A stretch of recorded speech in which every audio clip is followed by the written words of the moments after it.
lagi ya untuk pertemuan yang ketiga setelah UTS. Materinya baru saya kirim ya Mbak Elvia ya, yang 2 minggu yang lalu sama minggu kemarin. Oke. Ya, Bismillahirrahmanirrahim. Saya mulai share screen aja ya, sambil nunggu teman-temannya join ya.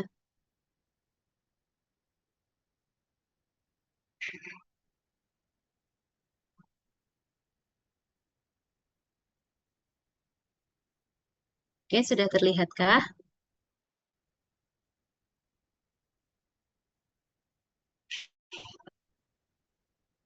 Sudah, Ibu. Oke. Nah, kemarin kan kita sudah belajar tentang bagaimana cara membuat TPN, ruangannya seperti apa, komposisinya bagaimana, termasuk penghitungan juga ya. Hitungan masing-masing komposisi dari TPN, mulai dari menghitung cairan, total cairan, terus menghitung apa lagi kemarin? Menghitung kebutuhan kalori, terus juga menghitung protein, lemak gitu ya, kalorinya masing-masing ya. Nah, sekarang yang dilakukan farmasi itu apa setelah membuat TPN? Yang dilakukan farmasi itu adalah monitoring pasien-pasien yang sudah diberikan TPN.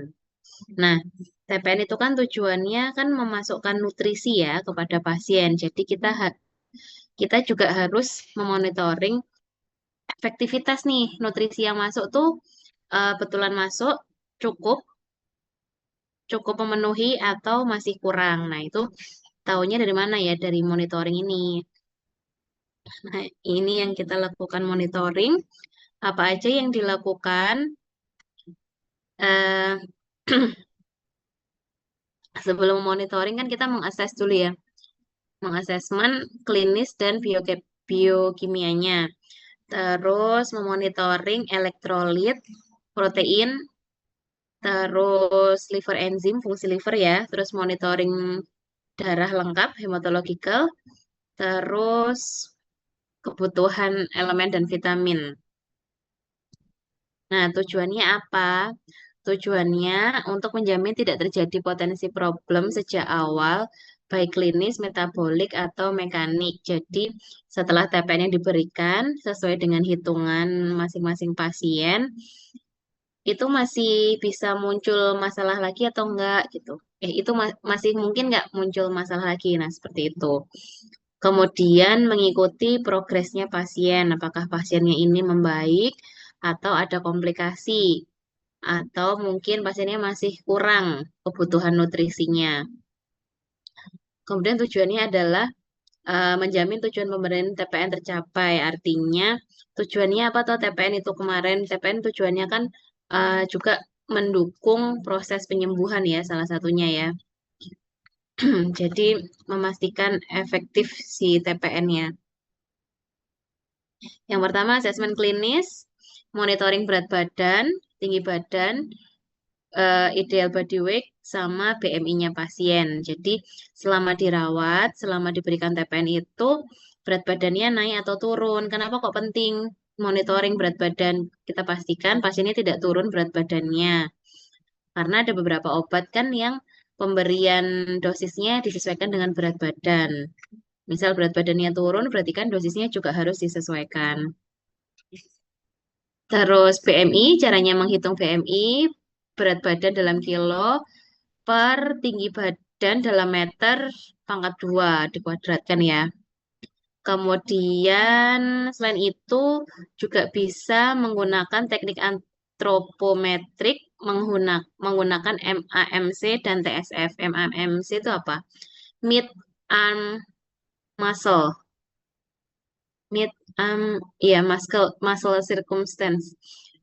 Jadi menghitung lingkar lengan atas pasien sama TSF. TSF tuh ketebalan kulit.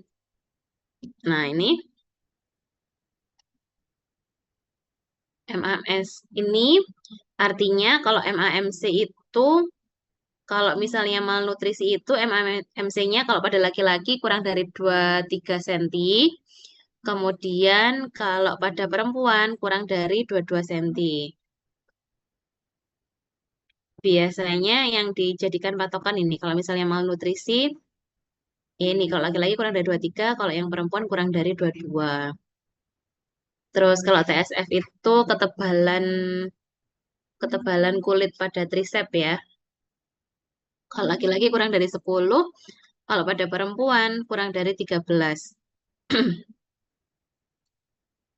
Biasanya kalau di rumah sakit itu yang menghitung kayak ginian tuh lila ya, bahasa Indonesianya kan lila kan, lingkar lengan atas itu MAMC itu ahli gizi. Jadi mereka kan memberikan makanan ya. Maksudnya yang bukan TPN kan, maksudnya makanan makanan yang masuk mulut.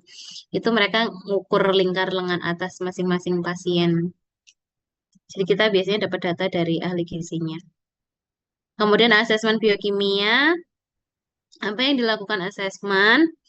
Ada elektrolit, natrium, kalium, klorida, urea, kreatin, sama glukos. Nah, ini asesmen biokimia ya. Jadi yang perlu kita monitoring ketika diberikan TPN, apakah elektrolitnya turun atau malah naik, terus kreatininnya turun atau naik, sama glukosanya turun atau naik. Urea, kalau urea jarang nih, biasanya serum kreatinin sama gula darahnya pasien. Ini gimana caranya memonitoring? Kita mengecek nih sebelum mengecek nih pada awal pemberian TPN, kemudian Kemudian biasanya kalau kalau mau monitoring tuh dicek setiap hari. Cuman tergantung pasiennya nanti ya. Tergantung apa? Tergantung kemudahan akses ngambil darahnya kan. Kalau cek elektrolit kan pakai darah ya. Dan frekuensi bisa diturunkan sesuai kebutuhan. Jadi kalau misalnya nggak terlalu butuh monitoring ketat ya nggak perlu setiap hari juga.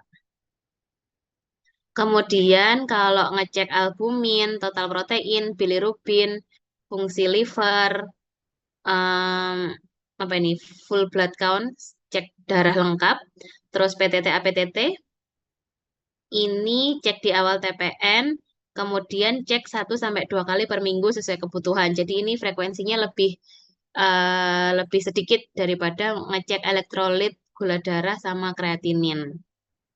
Nah, albumin ini penting ya. Biasanya dari sini kita bisa tahu si nutrisinya, proteinnya tercukupi atau enggak.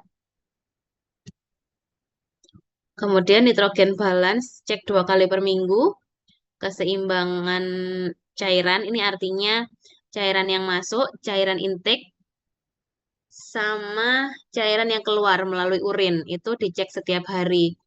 Yang masuk sama yang keluar itu seimbang atau enggak. Atau kadang kalau misalnya pada pasien edema, misal pada pasien apa ya, kalau edema yang targetnya itu yang keluar outputnya itu harus lebih banyak daripada intake-nya. Itu misal pada pasien edema ya, tahu ya, edema pasien edema apa ya? Kayak misal edema paru atau mungkin asites. Nah, itu targetnya itu yang keluar harus lebih banyak daripada yang masuk. Terus elektrolit pada urin ini cek jika perlu, ini jarang biasanya diperlukan. Kemudian kalau TPN-nya lebih dari 2 minggu atau pada pasien-pasien yang malnutrisi berat itu perlu dicek FE binding capacity. Tapi ini tidak semua rumah sakit punya ya, hanya rumah sakit tertentu yang bisa ngecek eh, kapasitas ikatan FE ini. Kemudian monitoring terapi. Nah, ini ada eh, apa ya diagramnya ya yang untuk meresum baseline ketika awal TPN itu yang perlu dicek adalah ini. Ada berat badan, TTV atau vital sign, temperatur, nadi sama RR. Kemudian elektrolit ya, natrium, kalium, klorida, kemudian gula darah, albumin, terus fungsi organ, misal fungsi liver, terus fungsi ginjal di sini, ada kreatinin biasanya dihitung. Kreatinin yang paling sering pun juga bisa dihitung blood urea nitrogen ya, ureanya. Terus fluid balance, input sama output. Input itu nggak cuma minum aja ya, dia bisa dari NGT atau cairan infus yang masuk. Nah, outputnya itu dari urin. Kalau pada anak-anak itu yang paling penting tinggi atau panjang sama lingkar kepala. Kalau lingkar kepala itu biasanya pada bayi. Nah, kalau yang perlu dicek harian, TTV, cairan, keseimbangan cairan, terus gula darah pasien, kemudian elektrolit juga bisa harian, tapi bisa diturunkan frekuensinya sesuai kebutuhan. Kemudian 2 sampai 3 kali seminggu, serum elektrolit, gula darah, fungsi liver. Kalau misalnya pada pediatri, serum trigliserid. Kemudian yang mingguan, fungsi liver, fungsi renal, seperti itu. Ini kalau diringkas ya, dirangkum menjadi satu diagram. Nah, kenapa toh kok penting memonitoring ini? Karena hal-hal inilah yang menunjukkan pada pasien itu terjadi perbaikan kondisi atau enggak. Kalau misalnya nih, eh, TPN-nya udah berlangsung selama 1 minggu, tapi ternyata albuminnya malah turun. Nah, berarti dia kurang kurang kurang komposisi protein. Atau misal TPN udah berlangsung nih seminggu, tapi gula darahnya naik terus, berarti komposisi TPN-nya terlalu banyak yang bersumber dari glukosa. Seperti itu. Jadi ini bisa untuk mereview resep TPN-nya tadi sudah betul atau belum komposisinya gitu. Nah, begitu juga dengan keseimbangan cairan ini ya. Ini yang harus dicek setiap hari nih malahan. Cairan yang masuk sudah sesuai atau belum dengan cairan yang keluar. Karena meskipun sudah dihitung pakai rumus kemarin ya, sesuai dengan berat badan, itu uh, sesuai dengan BE ya kemarin ya, itu uh, kadang kalau pada populasi tertentu seharusnya kebutuhan cairan itu lebih sedikit daripada yang keluar pada pasien edema itu tadi. Oke. Nah, jadi sangat sangat perlu perhatian khusus kalau pada pasien-pasien edema karena kebutuhan cairannya tidak boleh banyak-banyak karena targetnya memang cairan yang keluar harus lebih banyak daripada yang masuk. Khususnya itu yang butuh monitoring ketat itu pada pasien gagal jantung ya, gagal jantung dengan edema paru. Itu gimana caranya yang keluar itu harus lebih banyak daripada yang masuk. Bahkan biasanya itu dalam sehari pasien hanya butuh 1.000 ml atau 600 ml lah biasanya. Itu biasanya paling banyak 1.000 ml. Itu sudah termasuk cairan infus dan juga intake-nya. Boleh mulai dari minum, infus, dan semuanya. Totalnya seperti itu. Karena memang targetnya harus lebih banyak yang keluar supaya edemanya berkurang. Sorry. Elektrolit, monitoring terapi elektrolit ini kalau terjadi hiperkalsemia diasosiasikan dengan adanya eh, perburukan fungsi renal. Terus depresi magnesium, magnesiumnya turun, itu korelasinya dengan GI loss-nya yang tinggi. Adanya, misal eh, fungsi pencernaannya kan nggak bagus kan, terus dia ada operasi operasi yang membuka saluran cerna, kemudian dia dibikinkan stoma atau jadi pupnya nggak lewat anus ya, tapi lewat stoma. Jadi keluar terus gitu misalnya. Itu bisa bikin magnesiumnya turun. Atau pada pasien diare, kan ini gangguan saluran cerna ya, diare ya. Kemudian albumin, kalau memonitoring protein, itu yang dimonitoring albuminnya. Albumin ini dipengaruhi oleh keseimbangan cairan, terus kondisi sepsis dan malnutrisi. Nah, jadinya si albumin ini menjadi indikator yang sensitif untuk malnutrisi. Kalau misalnya pasien ini awalnya memang sudah malnutrisi, habis itu memperbaiki kondisi dengan cara diberikan TPN. Nah, untuk tahu TPN ini sudah efektif sudah mencapai target terapi atau belum, itu dengan cara memonitoring albuminnya. Kalau misalnya albuminnya tetap turun, turun dan turun terus, berarti TPN-nya kurang komposisi proteinnya seperti itu.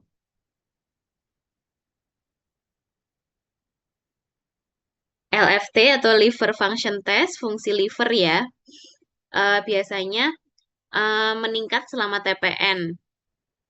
Hmm, liver function test biasanya meningkat artinya tuh enzim-enzim livernya ini biasanya meningkat selama TPN yang mengindikasikan bahwa livernya ini bekerja keras. Makanya enzim livernya meningkat. Biasanya karena intake glukosa yang berlebihan. Jadi dalam komposisi TPN-nya itu terlalu banyak glukosa. Nah, gimana caranya untuk menurunkan lagi si enzim livernya, yaitu dengan cara menurunkan kalori atau apa ya biasanya si komposisi glukosanya diturunin. Terus monitoring hematological atau cek darah lengkap, termasuk HB, hemoglobin, leukosit, dan MCV, untuk melihat apakah ada anemia atau tanda-tanda infeksi atau imunosupresi. Ini lebih kayak melihat ya ini ya apa keseluruhan ya. Misalkan kalau pada TPN itu kan juga ada resiko terjadinya infeksi kan. Nah, resiko terjadinya infeksi ini bisa dilihat atau dimonitoring ada infeksi atau enggak lewat ini jumlah leukosit. Seperti itu. Nah, pada cek darah lengkap juga dicek MCV-nya. Kalau misalnya dia ada anemi, jadi HB-nya kan turun tuh, terus MCV-nya ikut turun atau enggak. Kalau misalnya MCV-nya turun, berarti diketahui nanti dia anemia kurang besi seperti itu. Kemudian evaluasi hemoglobin dan hematokrit juga untuk mengetahui keseimbangan cairan. Kalau misalnya HB-nya tinggi, hematokritnya juga tinggi, berarti tubuhnya dehidrasi atau dia kekurangan intake. Udah selesai. Eh, baik ada yang ingin ditanyakan untuk kuliah TPN. Ini lebih ke monitoring ya. Jadi, eh, jadi pada pasien TPN itu kita juga perlu monitoring. Jadi yang namanya monitoring itu nggak cuma monitoring terapi pada obat ya. Pemberian TPN juga perlu dimonitoring. Seperti itu. Setelah dibikinkan TPN-nya, kita juga monitoring ke ruangan untuk menilai efektivitasnya terapi tersebut. Baik. Oh iya, untuk PR-nya kemarin belum bisa ngerjakan ya. Ini baru saya share ke Mbak Elvi ya. Lupa-lupa terus saya untuk nge-share-nya. Gimana? Ada yang ditanyakan mungkin? Belum ada, Ibu. Oh, belum ada ya. Oke, nanti kalau misalnya ada yang ditanyakan, boleh lewat Mbak Elvia ya untuk mengerjakan PR-nya ataupun tentang kuliah. Oke, baik. Terima kasih. Jika tidak ada yang ditanyakan, saya stop sharing. Nanti slide-nya saya share ke Mbak Elvia ya, Dek ya. Baik, terima kasih atas partisipasinya hari ini. Saya izin live ya. Makasih, Assalamualaikum. makasih Bu.